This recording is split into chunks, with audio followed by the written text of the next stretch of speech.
Hello and welcome to this video where we are going to be covering sleep. Sleep, what's that, he says. So I can guarantee that it's been a while since you've had a sleep quite as comfortable as this woman here. So we are going to aim to get you back to that place if you're not already in that place right now. So potentially reasons for poor quality sleep. Now we're going to take away the kids from this scenario because obviously they are life ruiners when it comes to sleep. So we are going to focus on the ones that we actually can change. So that being if you are stressed, anxious or worried, if you have had too much caffeine or habitually have too much caffeine, drinking too much before bed, watching TV or flicking through your phone before bed, or too much physical energy. So if it's any one of these, we have solutions for them going through the video. But firstly, we want to list the benefits of getting a good quality sleep. So you feel refreshed and energized. You have optimal secretion of hunger hormones, which I'll explain in a couple of minutes. You'll be less likely to overconsume calories because of the optimal secretion of hunger hormones. All of your growth and repair is done whilst you sleep, so massive for that. Better sleep equals better mood. That's a given. Happier person if you're not as tired. Improved memory, healthier skin, more productive. You'll be less likely to become ill because you'll have a better immune system because you're getting enough sleep and a chance to repair and recover. And you'll just be an all over generally better person. So, the cons of not getting enough sleep. So we're going to have a reduction in insulin sensitivity. So that's going to be a state that's a precursor to diabetes and leads to an inflammatory state in the body. Now, obviously, not getting enough sleep doesn't lead to diabetes, but over time, you will become more insulin resistant the worse your sleep pattern is, which means that you then just put yourself in a worse position and increase your chances of then in later life getting diabetes, because if your diet progressively gets worse over X amount of years and your sleep has been terrible, then that is a recipe for potentially incurring type 2 diabetes, being diet induced. It'll also decrease leptin, which is the hormone that actually stops hunger, meaning that you'll actually feel hungrier for more of the day, causing you to overeat and consume too many calories, which, if not burned off by exercise, will lead to an increase in body fat, which we don't want. But it just comes down to being too tired at the end of the day, because if you're tired, your body's looking for energy. So it's going to find energy one way or the other. So if you've ever noticed when you are tired, you're more hungry or you tend to make poor nutritional choices, then that's why. Just because you're tired and your body's looking for that energy that it didn't get through sleep and it's trying to now get through food. So also, like I just said, it increases your likelihood of making poor nutritional choices due to low energy levels.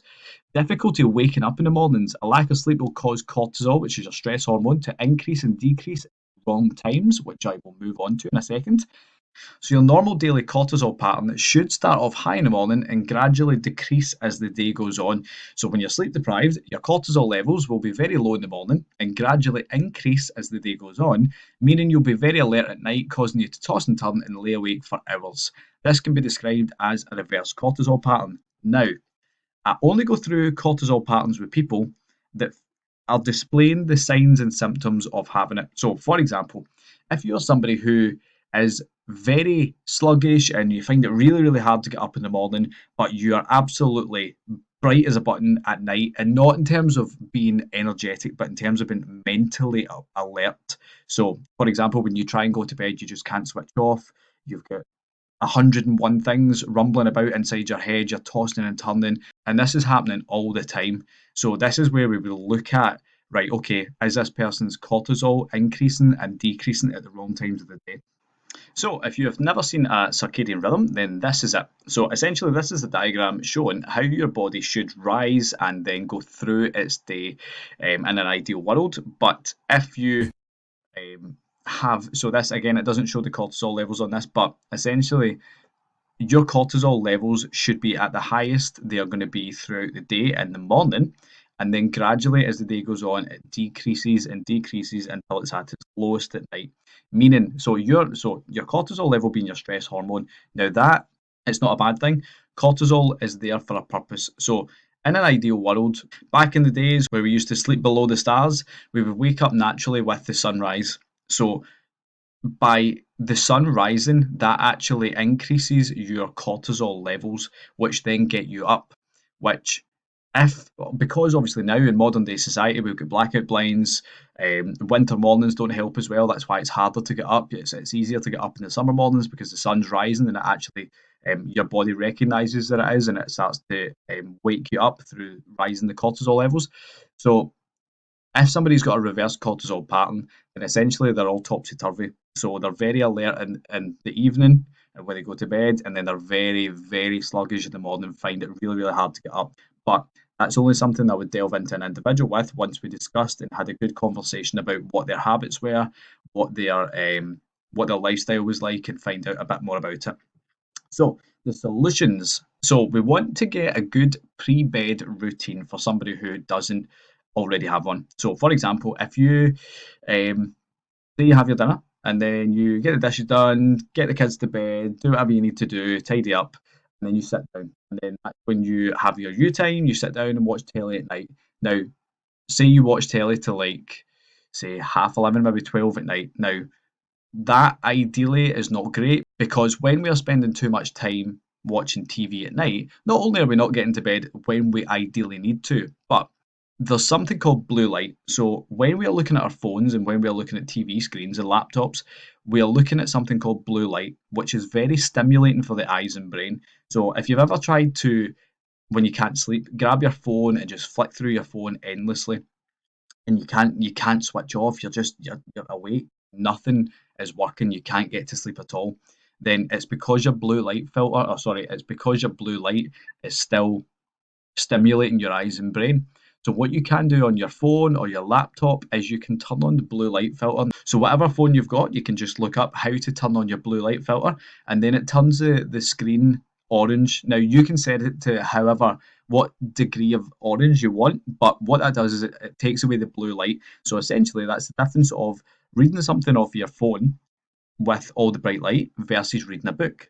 So what the blue light filter does is it takes the stimulating light away, which means that you can read as much as you want on your phone and you're not stimulating your brain, you're actually making yourself more tired. So very, very handy tip. Mine's always goes on roughly about 9 o'clock at night, just so that anytime that I'm looking and flicking through my phone, I'm starting to get myself ready and tired and going to bed.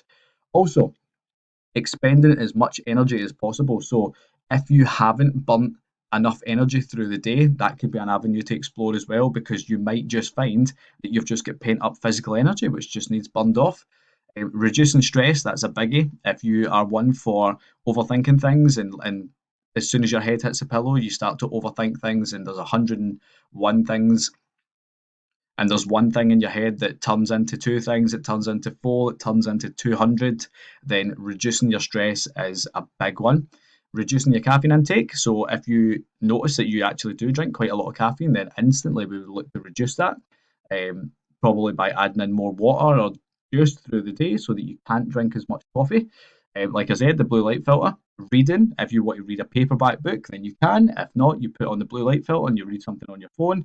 And one interestingly that I've only recently started doing, and it massively helped for me. So I'm quite an overactive sleeper. So I'll generally wake up, and I'm the type of person that if there's one tiny, tiny light in the room, I will wake up in the middle of the night and I'll find myself bolt upright in bed and fixated on it, or it becomes part of a weird dream, and I found myself out the bed. Some nights I found myself. So the worst was I was on the bedroom floor, and we've got a full length mirror in our bedroom, and I woke up and I was scratching the full length mirror. No idea why, no idea what part of a dream it was, but again, I've woke up scratching the full length mirror. I've woke up just fixated on the TV standby light. I've also woke up because some of the light comes through our bedroom door, bounces off our mirrored wardrobe doors. I found myself like bolt upright, fixated at that, talking in my sleep, and my partner has to say, "What are you doing?" She's used to it now, but she says, "What are you doing? Oh, you're okay. Go back to sleep." So I thought I can't keep doing this. I can't keep waking up and fixating on lights. So she had a sleep mask in her drawer, and she was like, "Try that, see how it goes." And instantly, so it took me a wee bit to get used to because obviously it's a bit weird sleeping with a mask on to start with. But what a difference. So if you are that person that finds it hard to get to sleep because there's too much light in the room or because there's lights like visible, then stick on a sleep mask because honestly it helped me so much and I've not woke up since. Not once have I woke up since in the middle of the night doing any strange things, out the bed, anything like that. So that was a massive one for me. All right. So I hope there is lots of stuff in there that you can go and implement if you feel that you don't get enough sleep. Definitely a pre-bed routine is something that I would recommend to everybody because it gets you into the habit of doing what you need to do and getting yourself wound down for the night so that you can have a really good quality sleep. Because again, some people work on different hours of sleep. Some people obviously can only get a certain amount of hours of sleep with kids and stuff. So we want to make sure that the sleep that we're getting is good quality. So unbroken. You're not getting up for a pee in the middle of the night because you've been drinking too much through the day. So we aim to get as much of a lengthy sleep as possible. All right, so that is us covered sleep. I will see you in the next video.